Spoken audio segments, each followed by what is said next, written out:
Hi friends, ಎಲ್ಲರಿಗೂ ನಮಸ್ಕಾರ. ನಾನು ನಿಮ್ಮ ಮಾಲಮರಿಯ. ಇವತ್ತಿನ ದಿನ ಅವರೇ ಬೇಳೆ ಮಿಕ್ಸ್ಚರ್ ಯಾವ ರೀತಿ ಮಾಡೋದಂತೇಳಿ ತಿಳ್ಕೊಳ್ಳೋಣ ಬನ್ನಿ. ಈಗ ನೀವು ನೋಡ್ತಾ ಇದ್ದೀರಾ, ಅವರೆಕಾಳನ್ನ ಚೆನ್ನಾಗಿ ಉಣಿಸಿ ಅದನ್ನು ಚಿತ್ಕಿಸ್ಕೊಂಡು ಇಟ್ಕೊಂಡಿದ್ದೀವಿ. ಈ ಒಂದು ಇದು ಮಾಡಿದ್ರೆ ಈ ಒಂದು ಸೀಸನ್ನಲ್ಲೇ, ನೀವು ಅವರೆಕಾಳು ಸೀಸನ್ನಲ್ಲೇ ಈ ರೀತಿ ನೀವು ಈ ಒಂದು ಸ್ನ್ಯಾಕ್ಸ್ನ ಮಾಡಿಟ್ಕೊಂಡ್ರೆ ಮಕ್ಕಳಿಗೆ ತುಂಬಾ ಒಳ್ಳೆಯದು ಫ್ರೆಂಡ್ಸ್. ಈ ಒಂದು ಸ್ನ್ಯಾಕ್ಸ್ನ ಸಂಜೆ ಹೊತ್ತಲ್ಲಿ ಅವ್ರಿಗೆ ಕೊಡ್ಬೋದು. ಯಾಕಂದರೆ ಅವರು ಸ್ಕೂಲಿಂದ ಬಂದಿದ್ದು ಏನಾದರೂ ಸ್ನ್ಯಾಕ್ಸ್ ಅವ್ರು ಕೊಡ್ತಾ ಇರಬೇಕು. ಸೊ ಇದನ್ನು ಮಾಡಿಟ್ಕೊಂಡ್ರೆ ತುಂಬಾ ಒಳ್ಳೆಯದಾಗಿರುತ್ತೆ. ಬನ್ನಿ, ಈಗ ಫಸ್ಟು ನಾವು ಬಾಣಲಿಗೆ ಎಣ್ಣೆ ಹಾಕ್ಕೊಳ್ಳೋಣ. ಒಂದು ಎಣ್ಣೆ ಕಾಯಬೇಕು. ಕಾದಾದಮೇಲೆ ನಾವು ಏನು ಮಾಡೋಣ ಅಂತಂದರೆ, ಈ ಅವರೆಬೇಳೆನ ನಾವು ಇದಕ್ಕೆ ಹಾಕೋಣ. ಈ ಅವರೆಬೇಳೆ ಎಣ್ಣೆಯಲ್ಲಿ ಚೆನ್ನಾಗಿ ಬೇಯಬೇಕು.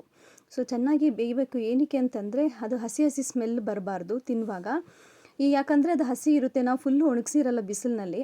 ಯಾಕಂದರೆ ನಾವು ಬೆಳಿಗ್ಗೆ ಚಿದಕ್ಸಿ ನಾವು ಸಂಜೆಗೆ ನಾವು ಚಿತ್ಕವರೆ ಮಾಡ್ತೀವಿ ಅಂತಂದರೆ, ಇದು ಅವರೆಬೇಳೆ ಮಿಕ್ಸ್ಚರ್ ಮಾಡ್ತೀವಿ ಅಂತಂದರೆ ಅದರಲ್ಲಿ ಹಸಿ ಒಂದು ಕಂಟೆಂಟ್ ಇರುತ್ತೆ. ಸೊ ಈ ರೀತಿ ಇರುವಾಗ ನೀವೇನು ಮಾಡಿ, ಚೆನ್ನಾಗಿ ಬೇಯಿಸ್ಬೇಕು. ಅದು ಚೆನ್ನಾಗಿ ಬೇಯಿಸಿ ಆದಮೇಲೆ ನೀವು ಅದನ್ನು ಏನು ಮಾಡಬೇಕು ಅಂತಂದರೆ, ಒಂದು ಇದರಲ್ಲಿ ಹಲ್ಲೆನಲ್ಲಿ ತೆಗೆದಿಟ್ಕೊಳ್ಬೇಕು. ಯಾಕಂದರೆ ನೆಕ್ಸ್ಟ್ ಬೇರೆ ಅದಕ್ಕೆ ಏನೇನು ಮಿಕ್ಸ್ ಮಾಡ್ತೀವಿ ಅಂತೇಳಿ ಈ ಒಂದು ವಿಡಿಯೋ ಮುಂದಿನ ಇದರಲ್ಲಿ ನೀವು ನೋಡ್ತಿದ್ದೀರಾ. ಈಗ ನೋಡಿ, ಇದನ್ನು ತೆಗೆದಿಟ್ಕೊಳ್ತಾ ಇದ್ದೀವಿ. ಇದನ್ನು ಒಂದು ಪಾತ್ರೆಗೆ ಹಾಕ್ಕೊಳ್ಳೋಣ. ಯಾಕಂದರೆ ಬೇರೆ ಎಲ್ಲನೂ ಮಾಡ್ಕೊಳ್ತಾ ನಾವು ಒಂದು ಪಾತ್ರೆಗೆ ಹಾಕೋಬೇಕು. ಈಗ ನೆಕ್ಸ್ಟು ನಾವು ಇದಕ್ಕೆ ಏನು ಮಿಕ್ಸ್ ಮಾಡೋಣ ಅಂತಂದರೆ, ಕಡಲೆ ಬೀಜನೂ ಸಹ ನಾವು ಎಣ್ಣೆಯಲ್ಲಿ ಹುರ್ಕೊಳ್ಳೋಣ. ನೋಡಿ, ಕಡಲೆ ಬೀಜ ಹಾಕ್ತಾಯಿದ್ದೀವಿ. ಇದನ್ನು ಫ್ರೈ ಮಾಡ್ಕೊಳ್ಳೋಣ. ಇದನ್ನ ಮಧ್ಯದಲ್ಲಿ ಒಂದು ಸಣ್ಣ ಮಾಹಿತಿ ನೀಡೋದಕ್ಕೆ ಇಷ್ಟಪಡ್ತೀನಿ ಫ್ರೆಂಡ್ಸ್. ಈಗ ಆಲ್ಮೋಸ್ಟ್ ಎಲ್ಲರ ಮನೆಯಲ್ಲೂ ಗೀಝರ್ ಇರುತ್ತೆ, ಸೋಲಾರ್ ಇರುತ್ತೆ. ಸೋಲಾರಿಂದ ಏನೂ ತೊಂದರೆ ಆಗೋದಿಲ್ಲ. ಗೀಝರ್ ಹೆಂಗೆ ಅಂತಂದರೆ, ಎಲೆಕ್ಟ್ರಿಕ್ದು ಇರುತ್ತೆ, ಗ್ಯಾಸ್ದು ಇರುತ್ತೆ ಫ್ರೆಂಡ್ಸ್. ಆ ಒಂದು ಗೀಝರ್ ಇರ್ತಕ್ಕಂಥ ರೂಮ್ನಲ್ಲಿ ಗಾಳಿ ಆಡತಕ್ಕಂಥ ಒಂದು ಅವಕಾಶ ಇರಬೇಕು ಫ್ರೆಂಡ್ಸ್. ಯಾಕಂದರೆ ಈ ಗ್ಯಾಸ್ನ ಆನ್ ಮಾಡಿ ನಾವು ಗೀಝರ್ ಯೂಸ್ ಮಾಡ್ಕೊಳ್ತೀವಿ. ಅದನ್ನು ನಾವು ಒಂದು ವೇಳೆ ಆನ್ ಮಾಡಿ ಅದನ್ನು ಬಿಟ್ಬಿಟ್ರೆ ಅದರಿಂದ ತುಂಬ ತೊಂದರೆ ಆಗೋಂಥ ಸಾಧ್ಯತೆಗಳಿದೆ. ಸೊ ನೀವೇನು ಮಾಡಬೇಕು ಅಂತಂದರೆ, ಗೀಝರ್ ಇರೋತಕ್ಕಂಥವ್ರು ಗ್ಯಾಸ್ ಯೂಸ್ ಮಾಡುವಾಗ ಮಾತ್ರ ಗೀಝರ್ ಯೂಸ್ ಮಾಡುವಾಗ ಮಾತ್ರ ಅದನ್ನು ಉಪಯೋಗಿಸ್ಕೊಂಡು, ನಂತರ ನೀವು ಏನು ಮಾಡಬೇಕಂದ್ರೆ ಅದನ್ನು ದಯವಿಟ್ಟು ಆಫ್ ಮಾಡಿ. ಆಫ್ ಮಾಡೋದ್ರಿಂದ ಒಳ್ಳೆಯದು ಆಗುತ್ತೆ. ತೊಂದರೆಗಳು ಯಾವುದು ಕಂಡು ಬರೋದಿಲ್ಲ. ಮತ್ತು ಅಲ್ಲಿ ಗಾಳಿ ಆಡತಕ್ಕಂಥ ಒಂದು ಅವಶ್ಯಕತೆಗಳನ್ನು ಸಹ ನೀವು ಮಾಡ್ಕೊಳ್ಬೇಕಂತೇಳಿ ನಾನು ನಿಮ್ಮನ್ನ ಕೇಳ್ಕೊಳ್ತೀನಿ. ಈಗ ನೋಡಿ, ನಾವು ಕಡಲೆ ಬೀಜನ ಹುರ್ಕೊಂಡಾಗಿದೆ.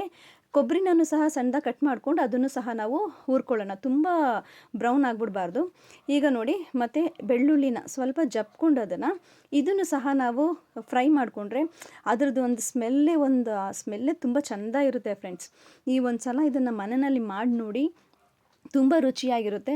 ಇದನ್ನು ಸಹ ತುಂಬ ಫ್ರೈ ಆಗೋದು ಬೇಡ, ಸ್ವಲ್ಪ ಬ್ರೌನ್ ಕಲರ್ ಬಂದರೆ ಸಾಕು. ನೆಕ್ಸ್ಟು ನಾವು ಇದಕ್ಕೆ ಏನು ಮಾಡೋಣ ಅಂದರೆ, ಗಟ್ಟಿ ಅವಲಕ್ಕಿನ ಹಾಕ್ಕೊಂಡು, ಅದು ನೋಡಿ ಎಣ್ಣೆಗೆ ಗಟ್ಟಿ ಅವಲಕ್ಕಿ ಹಾಕಿದ್ದೆ ಒಂಥರ ಪುರಿ ಥರ ಫುಲ್ಲು ಉಬ್ಕೊಳ್ಳುತ್ತೆ. ಇದನ್ನು ಸಹ ತುಂಬ ಚೆನ್ನಾಗಿರುತ್ತೆ ಅವರೆಬೇಳೆ ಮಿಕ್ಸ್ಚರ್ಗೆ ಹಾಕೋದಕ್ಕೆ. ಇದು ಚೆನ್ನಾಗಿ ಸ್ವಲ್ಪ ಫ್ರೈ ಆಗಬೇಕು. ತುಂಬಾ ನಾವು ಸೀಸ್ಬಿಡಬಾರ್ದು, ಅದು ವೈಟಾಗಿ ಇರಬೇಕು. ಅದು ಉಬ್ಕೊಳ್ತಾ ಇರುತ್ತೆ ನೋಡಿ. ಆ ಒಂದು ಸಮಯದಲ್ಲೇ ನಾವು ಏನು ಮಾಡಬೇಕಾಯ್ತದಂದರೆ, ಅದನ್ನು ನಾವು ತಗೋಬೇಕಾಗುತ್ತೆ. ಸೊ ಈಗ ಆಗಿದೆ, ಇದು ಆಗ್ತಾಯಿದೆ ನೋಡಿ ಫ್ರೆಂಡ್ಸ್. ನೀವು ನೋಡ್ತಾ ಇದ್ದೀರಾ, ಈ ರೀತಿ ಮನೆಯಲ್ಲೇ ಮಾಡಿ ನೋಡಿ. ಇದನ್ನು ತೆಗೆದಿಟ್ಕೊಳ್ತಾ ಇದ್ದೀನಿ ನಾನು. ತಗೊಂಡು ಇದಕ್ಕೆ ಮಿಕ್ಸ್ ಮಾಡ್ಕೊಳ್ತಾ ಇದ್ದೀನಿ. ಇದು ಮಿಕ್ಸ್ ಮಾಡ್ತಾ ಇದ್ದೀನಿ ನೋಡಿ, ಎಷ್ಟು ಚೆನ್ನಾಗಿ ಕಾಣಿಸ್ತಾ ಇದೆ. ಎಲ್ಲರೂ ಕಲರ್ಫುಲ್ಲಾಗಿದೆ. ಇದಕ್ಕೆ ನಾನು ಈ ಹುರ್ಗಡ್ಲೆ ಅಂದರೆ ಚಟ್ನಿಗೆಲ್ಲ ಯೂಸ್ ಮಾಡ್ತೀವಲ್ಲ, ಈ ಇದನ್ನು ಎಣ್ಣೆನಲ್ಲೂ ಹುರ್ಕೊಳ್ಬೋದು, ಇಲ್ಲ ಹಾಗೇನೂ ಹಾಕ್ಬೋದು. ನಾವು ಇದರಲ್ಲಿ ಏನು ಮಾಡ್ತಿದ್ದೀವಿ ಅಂತಂದರೆ, ಇದನ್ನು ಹಾಗೆಯೇ ಮಿಕ್ಸ್ ಮಾಡ್ತಿದ್ದೀವಿ. ಇದಕ್ಕೆ ಸ್ವಲ್ಪ ಉಪ್ಪು ಹಾಕ್ಕೊಳ್ಳೋಣ. ಎಷ್ಟು ಬೇಕೋ ಅಷ್ಟು ರುಚಿಗೆ ಉಪ್ಪನ್ನ ಹಾಕ್ಕೋಬೇಕು. ಮತ್ತು ಖಾರಕ್ಕೆ ನಾವು ಏನು ಮಾಡೋಣ ಅಂತಂದರೆ, ಸ್ವಲ್ಪ ಖಾರದ ಪುಡಿ ಹಾಕೋಣ. ಖಾರದ ಪುಡಿ ಸ್ವಲ್ಪ ಹಾಕ್ಕೊಳ್ಳೋಣ ಇದಕ್ಕೆ. ನೋಡಿ, ತುಂಬ ಬೇಡ.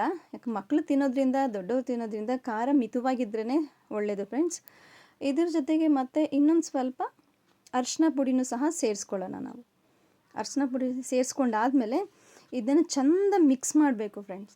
ಚೆನ್ನಾಗಿ ಮಿಕ್ಸ್ ಮಾಡಿ ನಾವು ಇದನ್ನು ಎಷ್ಟು ಚೆನ್ನಾಗಿ ಕಾಣಿಸುತ್ತೆ ಅಂದರೆ, ಈಗ ಫುಲ್ ಎಲ್ಲ ಕೆಳಗಡೆಗೆ ಮಿಕ್ಸ್ ಮಾಡಬೇಕಂದ್ರೆ, ಉಪ್ಪು ಹಾಕಿದ್ದೀವಿ, ಅರಿಶಿನ ಪುಡಿ ಮತ್ತು ಖಾರದ ಪುಡಿ ಹಾಕಿರೋದ್ರಿಂದ ಚೆನ್ನಾಗಿ ಮಿಕ್ಸ್ ಮಾಡಬೇಕು. ಚೆನ್ನಾಗಿ ಮಿಕ್ಸ್ ಮಾಡಿ ತಿಂದರೆ ತುಂಬ ಸೂಪರಾಗಿರುತ್ತೆ ಫ್ರೆಂಡ್ಸ್. ನೀವು ಸಹ ಇದನ್ನು ಮನೆಯಲ್ಲಿ ಟ್ರೈ ಮಾಡಿ, ಮತ್ತು ಮಕ್ಳಿಗೆ ಮಾಡಿಕೊಡಿ. ಮನೆಯಲ್ಲೇ ಈ ರೀತಿ ಸ್ನ್ಯಾಕ್ಸ್ಗಳನ್ನ ಮಾಡಿ ಕೊಡೋದ್ರಿಂದ ತುಂಬಾ ಚೆನ್ನಾಗಿರುತ್ತೆ, ತುಂಬ ಜಾಸ್ತಿಯಾಗೂ ಇರುತ್ತೆ.